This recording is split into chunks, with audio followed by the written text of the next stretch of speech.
আসসালামু আলাইকুম। আমি রাকিবুল ইসলাম, ডিপ্লোমা মেডিকেল প্র্যাকটিশনার।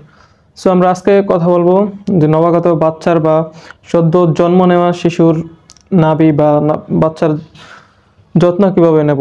সো অনেকের প্রশ্ন হচ্ছে যে বাচ্চা জন্ম হওয়ার পর নাভিতে কিছু লাগাবো কিনা বা চুল ফেলবো কখন বা কি করব, এটা নিয়ে অনেকের প্রশ্ন।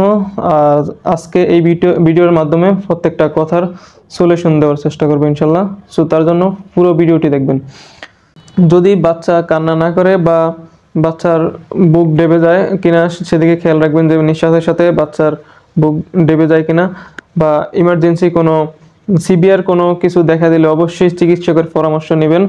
নিকটবর্তী হসপিটাল বা একজন শিশু বিশেষজ্ঞ ডাক্তারের কাছে নিয়ে যাবেন।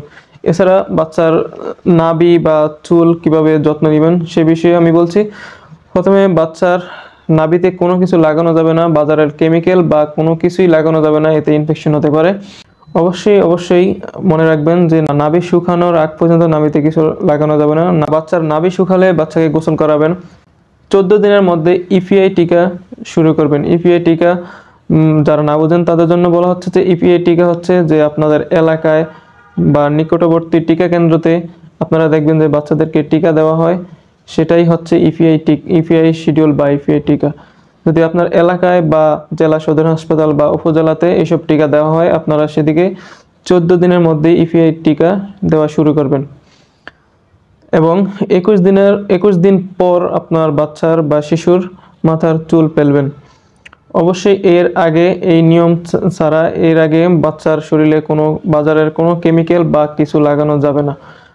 বাচ্চার আবার বলছি, বাচ্চার যে সিভিয়ার সাইনগুলো সেগুলো হচ্ছে বাচ্চার বুক যাতে নিঃশ্বাসের সাথে বাচ্চার বুক ডাবে কিনা সেদিকে খেয়াল রাখবেন। বাচ্চা কান্না করে কিনা বা বাচ্চা খাবার ঠিকমতো খায় কিনা, মায়ের বুকের দুধ সঠিকভাবে বা সঠিক সময়ে খায় কিনা সেদিকে খেয়াল রাখবেন। আর যদি সিভিয়ার কোনো কিছু লক্ষণ দেখা দেয় তাহলে অবশ্যই একজন শিশু বিশেষজ্ঞ চিকিৎসকের পরামর্শ নেবেন অথবা নিকটবর্তী হসপিটালে যোগাযোগ করবেন। সো বাচ্চার যত্ন এভাবে নেবেন। অনেকে অনেক কিছু বলতে পারে যে এটা লাগানো ওটা লাগানো, কোনো কিছুই লাগানো যাবে না। বাচ্চার চামড়া বা ত্বক অনেক সফট হয়ে থাকে, এজন্য কোনো কিছু লাগানো যাবে না।